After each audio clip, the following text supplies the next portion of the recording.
Hey, vidéo tant demandée sur les éléments qui font que je mise sur un crack, ou pour être plus précise, sur une baisse d'au moins 25%.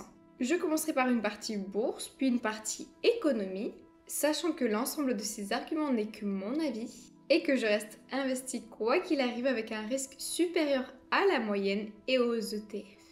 Avant de t'inflammer sur l'historique de performance du S&P 500 en me disant simplement qu'il s'agit du meilleur indice, j'aimerais juste te montrer que depuis 29 ans, si tu investissais en DCA sur le S&P 500, tu n'aurais eu dividende inclus que 6,10% par an brut d'inflation. Si tu retires l'inflation mais que tu maintiens les dividendes, tu aurais eu 3,74% par an sur 29 années. Et si tu penses que j'ai pris la période qui m'arrange en malhonnêteté intellectuelle, ok, regardons 2001, comme ça on est après la crise de 2000 et il reste en majorité de la remontée en bourse. On est donc à 6,80% par an brut d'inflation et à 4,27% net d'inflation, mais brut de fiscalité.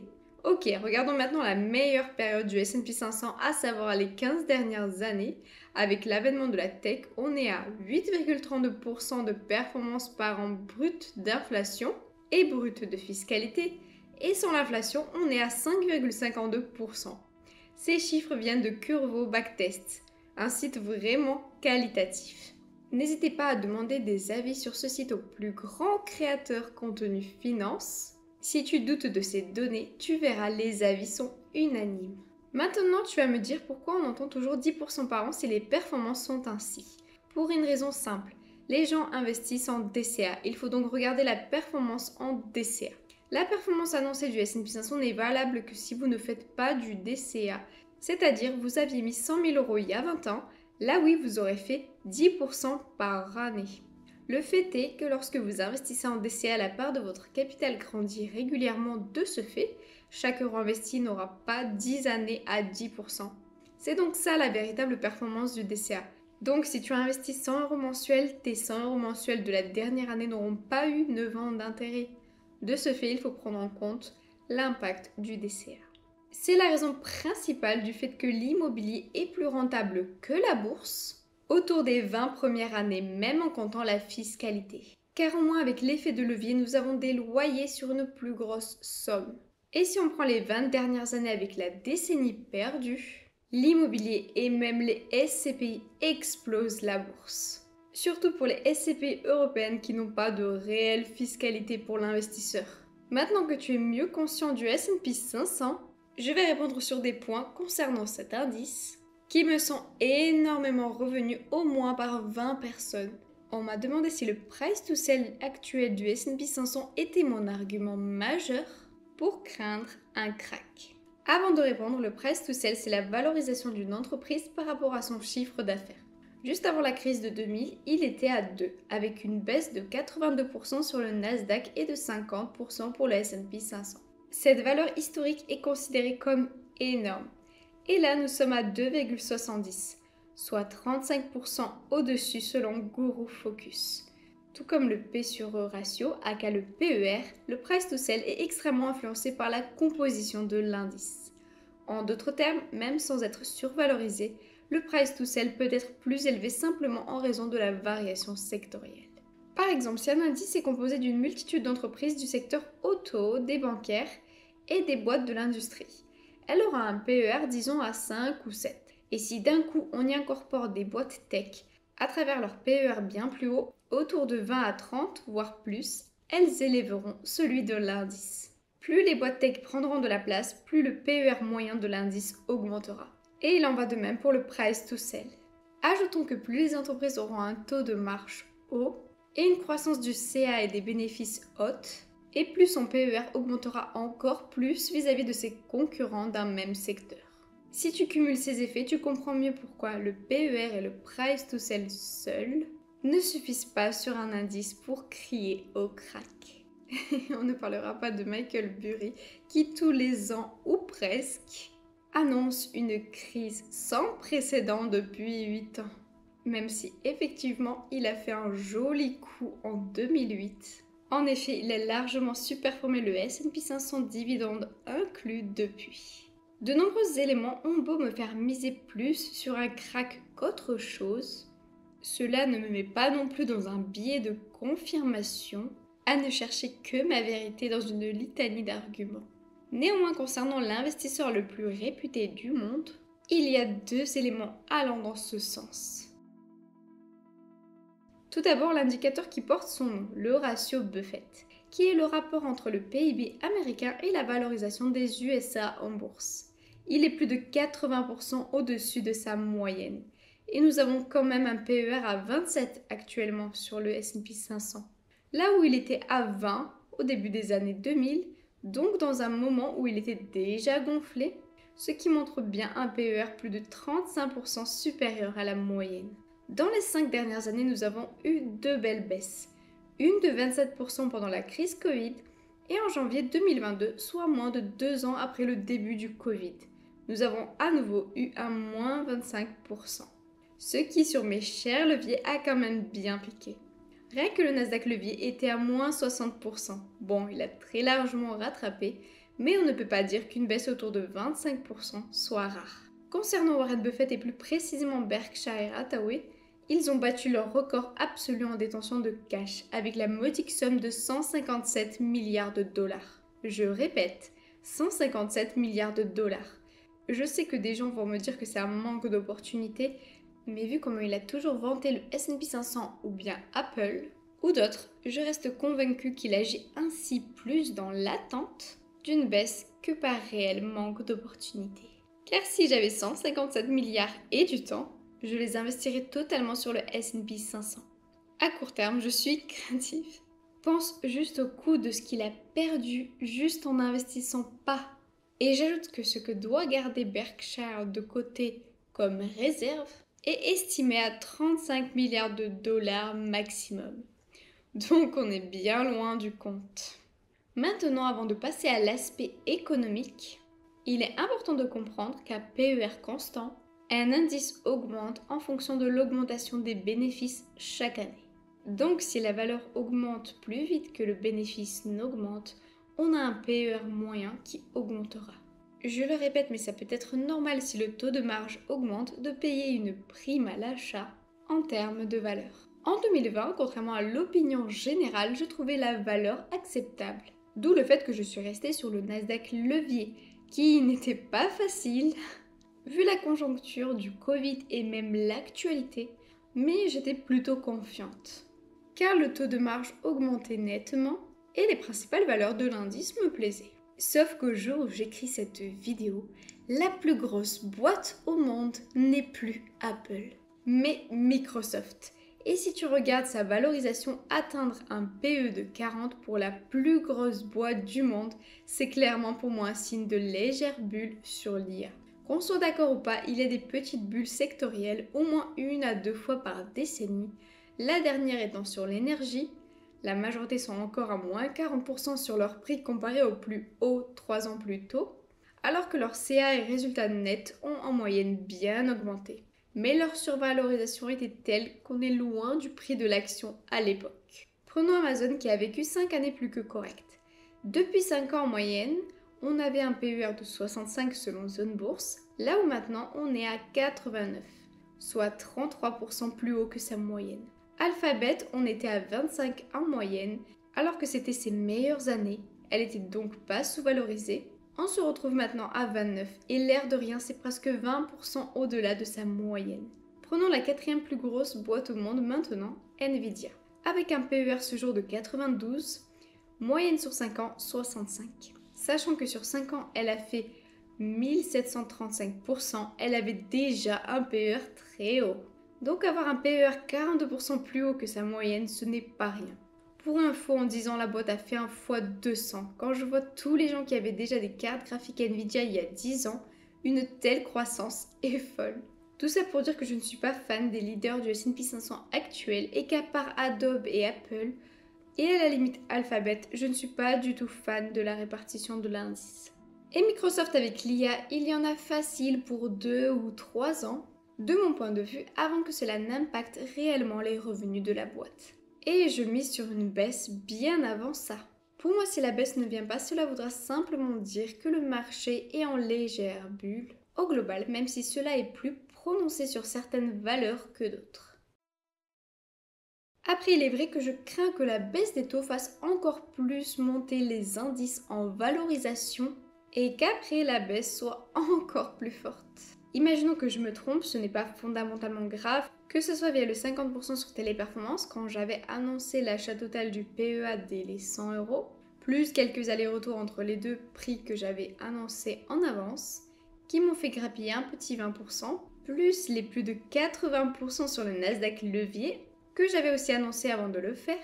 J'ai une forte marge de sécurité si je me trompe, avant que rester investi sur le S&P 500 me rattrape. Surtout qu'entre-temps, si ça monte encore quelques mois ou un an ou deux, j'espère bien que mes actions choisies auront aussi fait un peu de performance. Je suis donc totalement sereine avec mon choix de sortir de là.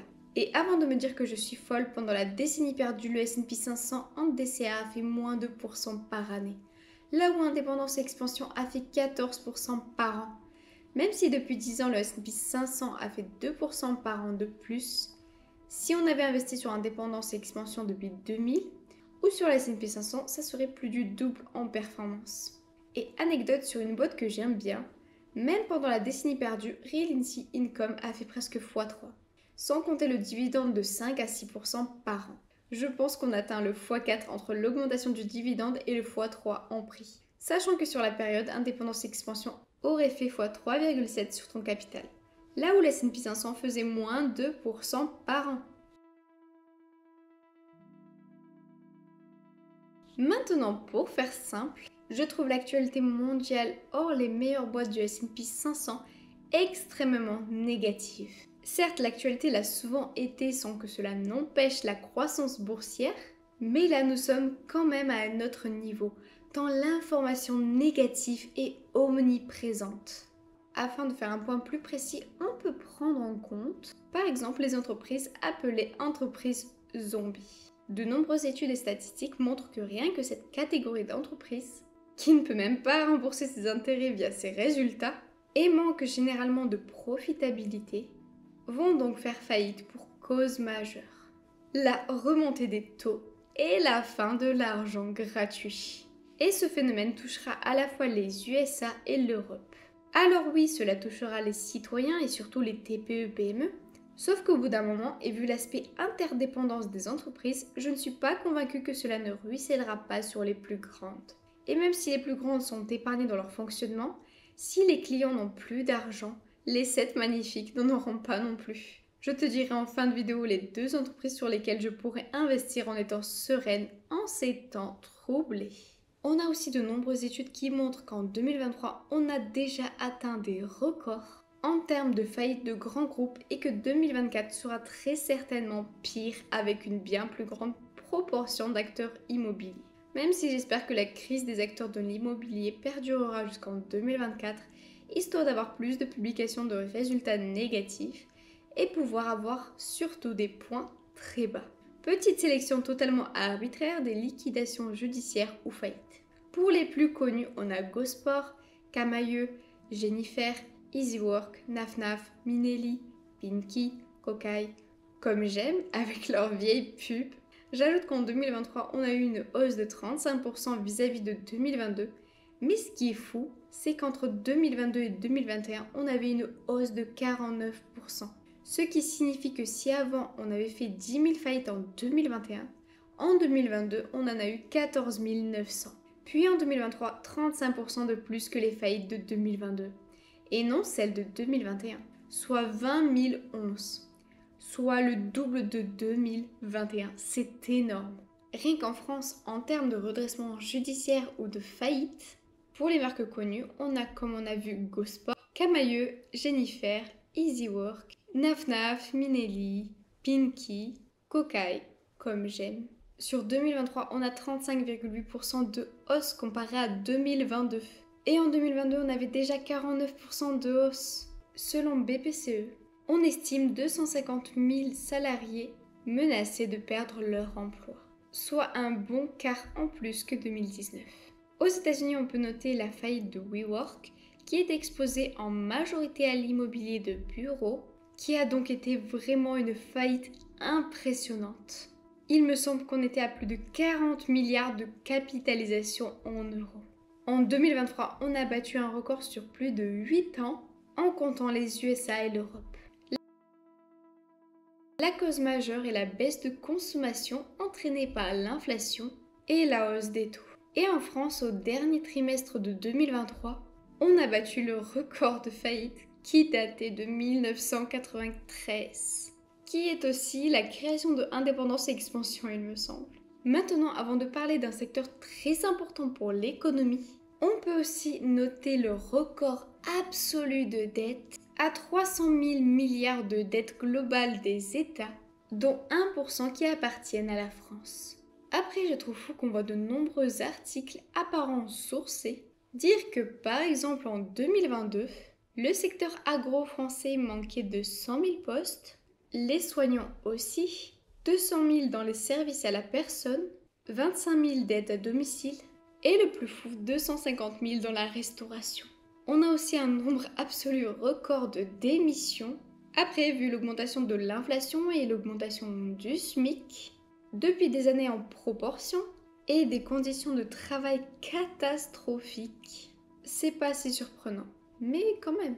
D'un côté, on a des preuves que les augmentations de salaire dans le secteur de la santé et restauration n'ont pas suffi, et d'un autre côté, on peut se dire qu'elles n'ont pas été à la hauteur.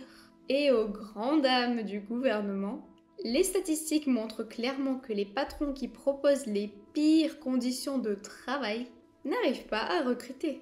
Ce qui fait plaisir, cette crise d'offres pourrait forcer la main de ces entreprises à s'adapter un peu à notre époque en termes de confort au travail.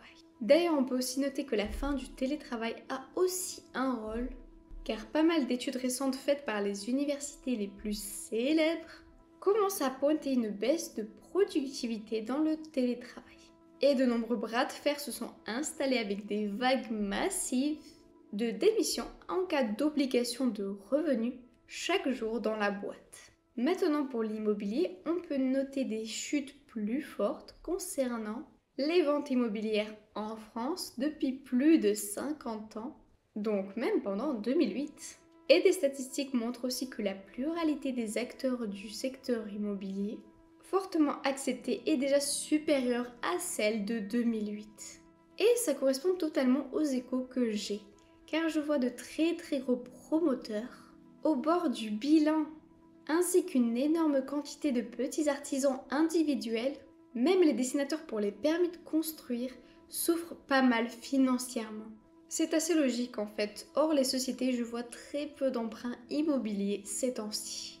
Si tu as vu ma vidéo sur le PE avec la véritable fiscalité, tu sauras pourquoi je vise particulièrement Nexity en forte baisse et Kaufman & Broad. Après, Kaufman a une trésorerie qui fait que pour que le cours diminue vraiment, il faudra que ces difficultés durent plus d'une année. Et ça m'a fait un peu sourire, mais Century 21 appelle tous les vendeurs de France à baisser leur prix de vente. Hors obligations et succession, je me demande vraiment qui souhaite vendre maintenant. Attendre que les taux diminuent semble bien plus rentable pour avoir un prix plus haut que les niveaux actuels pour tous les vendeurs. Maintenant parlons finances publiques avec une absurdité gouvernementale. Des obligations d'État indexées sur l'inflation. Alors que rien ne l'y obligeait dans de telles proportions tant la France était bien notée. Cela ruine énormément l'État français. Je vous recommande une super vidéo d'Osons causer sur ce thème qui date un peu mais qui l'explique bien. La dette indexée sur l'inflation représentée. En fin 2022, 7% de la dette en obligation était sur ce format-là. Mais elle coûtait aux finances publiques 33% d'intérêt. C'est juste monstrueux en termes de montant. Et depuis, le montant a bien plus augmenté. Ce sont des milliards et des milliards jetés sans aucune réelle raison. Et après on cesse le Pinel, on réforme le LMNP et essaie de supprimer la rupture conventionnelle pour essayer de récupérer un quart du montant perdu par les obligations sur l'inflation. Et encore, c'est un quart si on prend 2022. Avec l'augmentation, je pense qu'on est bien en dessous de ce que ces actions pas super éthiques permettront de récupérer. En plus, concernant l'économie globale et la bourse, On peut noter l'arrêt du quantitative easing ou QE, qui était un de mes principaux critères pour rester exposé au Nasdaq levier. J'en parle ici si tu veux voir. Concernant les GAFAM, on voit bien qu'ils sont 20% des bureaux inoccupés et que ce n'est pas lié au télétravail. En effet, même les GAFAM ont énormément tranché sur leurs effectifs salariaux. J'ai vu brièvement du contenu qui parlait d'un momentum catastrophique sur la banque NYCB, qui était celle qui a récupéré les activités de la Silicon Valley Bank, et d'une seconde du même type. Pour faire simple, elle est exposée à tout ce qui se casse la figure actuellement. Mais ça pourrait être une bonne opportunité dans quelques mois, quand elle aura un peu plus chuté. Plus forte chute qu'en 2008. Après, ce qui me mesure dans cet investissement, c'est qu'elle est un poil trop exposée à des emprunts sur du commercial. J'attendrai donc des éléments qui montreraient une baisse des taux imminente pour y aller. Surtout que les USA sont majoritairement à taux variable. Je ferai une vidéo sur elle et Clariane. Car les gens comparent Clariane à Orpea, alors que ça n'a en réalité pas grand chose à voir. Rien qu'avec les mécanismes de dilution et de ce qu'il va arriver. Et pour cette banque, je ne suis que peu exposée à ce secteur. Or, le crédit agricole à 8 € que je détiens depuis un moment. Après, les banques sont des payeuses de dividendes, mais rarement de super investissements. Hormis Bercy qui a 200 000 € de dividendes par jour, car c'était le particulier de son pays qui avait le plus acheté des actions d'une banque, et c'était le seul actionnaire de cette taille à une époque à être un simple particulier qui n'était pas du tout riche de base. J'ajoute qu'à l'instant T, je pense que l'achat sur cette banque est bien trop tôt et que c'est le meilleur moyen de perdre 30-40%. J'ai beau miser sur une trajectoire négative en bourse, je ne crois pas en une crise systémique du tout. Même si je pense qu'il y aura un coup à jouer sur les bancaires US. Globalement, les locaux commerciaux ont perdu autour des 35 voire 45% et pas mal de banques n'ont pas encore actualisé les valeurs. Je pense donc que la baisse sur leur bilan lors de la valorisation de ces actifs va faire quelques secousses. Après, les crises bancaires sont souvent provoquées par les gens voulant sortir leur argent en anticipant que par les difficultés financières elles-mêmes. On avait un peu le cas avec les pénuries pendant le Covid, où c'est en anticipant les pénuries que les gens les ont souvent provoquées, et qu'à consommation normale, il n'y aurait eu aucun souci. Bon, ça ne concerne pas les fabrications de médicaments, je préfère le signaler. Je pense sincèrement que vu la quantité de petits événements, on va à nouveau avoir un moment où l'économie et la bourse vont se corréler sur pas mal de zones, notamment la zone euro. Et dans ces périodes-là, les banques les plus massives ont tendance à avoir de très bonnes performances car les particuliers fuient les plus petites banques. Surtout aux USA pour se réfugier dans les plus grandes. Je serais curieuse d'avoir ton avis sur les 157 milliards de cash de Berkshire Hathaway. J'avais encore 2 pages d'événements du même type qui font un peu peur, mais je pense que tu as compris l'idée. Je voudrais conclure avec un point très important. Pas mal de spécialistes de qualité dans leur raisonnement, et ça mériterait une vidéo dédiée, alertent sur le fait que plusieurs secteurs avec de grosses entreprises cotées seront de moins en moins rentables quoi qu'il arrive. Et font plusieurs scénarios avec des tensions géopolitiques, des tensions sur les matériaux et l'augmentation probable du coût de l'énergie. Sauf que même dans les cas les plus optimistes, ça va quand même être plutôt costaud d'ici 5-10 ans. Et ce sans parler de l'essor de l'Inde.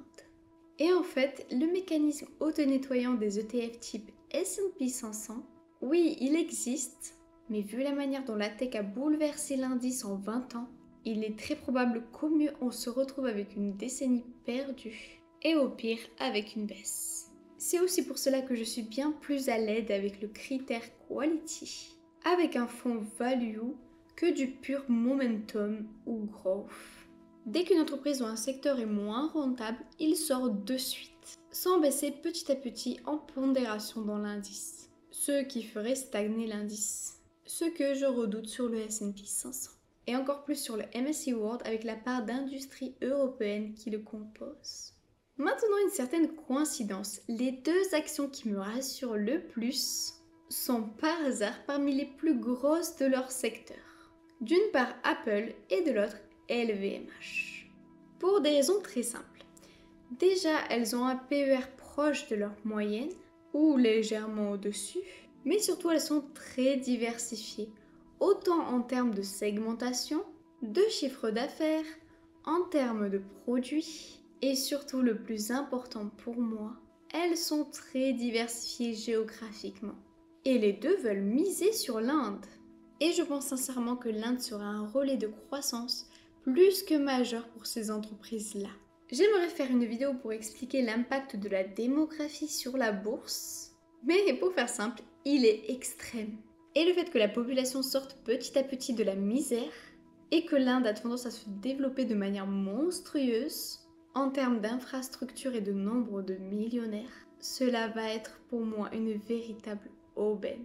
J'ajoute que Apple est vraiment en train de développer la partie service, qui pour moi sera un fort relais de croissance dans les prochaines années. Pour moi, la bourse française ne souffrira pas trop, contrairement à son économie. Car nous avons pas mal de valeurs qui font que la bourse et l'économie ont une corrélation limitée. J'ajoute que ce fut un calvaire d'enlever des pages et des pages d'arguments pour le crack, histoire que ça ne soit pas trop long. Vu la performance sur le Nasdaq levier en 2023, puis sur Téléperformance, juste après l'avoir quitté, je n'ai pas peur de me tromper. Car même si je mise que cela arrivera d'ici plus d'une année, imaginons cela met 2 ou 3 ans, les titres que j'aurai choisis auront aussi généré un peu de performance. En tout cas, je ferai un petit update vis-à-vis de l'avance que j'ai sur le S&P 500 et du Nasdaq. Il sera vraiment intéressant de voir le moment où ça basculera. Il faudrait que je tienne ma stratégie, car si je change après avoir eu tort, ça sera le plus destructeur pour mes investissements. Je publierai le reste, je pense, en article rédigé, sauf si tu es vraiment intéressé par le fait de le savoir. J'aurais pu aussi parler des ricochets, des vacillements de l'économie chinoise, qui vont impacter énormément de nos boîtes en Europe et aux USA. Mais j'ai dû trier les arguments. Je te demande particulièrement d'être ouvert, je n'ai donné que mon avis. Et n'oublie pas la performance réelle du S&P 500 sans compter l'inflation. J'ajoute que pendant des décennies où la bourse US et UE ne marchait pas, indépendance et expansion avaient une énorme performance. Mais quand la bourse US avait une énorme performance, indépendance et expansion en avait une très bonne, juste un peu en dessous. Sauf que si on cumule sur ces deux périodes, il n'y a juste pas photo en termes de performance. Donc être diversifié avec un peu d'indépendance expansion plus d'action value, si je mise sur un changement de paradigme, un peu de véritable action chinoise déjà tellement décotée, et non les coquilles vides, plus miser sur les rares industries qui risquent de monter, quoi qu'il arrive la prochaine décennie, je trouve ça bien plus réconfortant que rester sur des indices hautement valorisés. Alors que le taux de marge et l'augmentation des bénéfices, nés en moyenne sur la totalité de l'indice, pas folle. Or, quelques championnes, aka Nvidia, qui a fait x200 en 10 ans.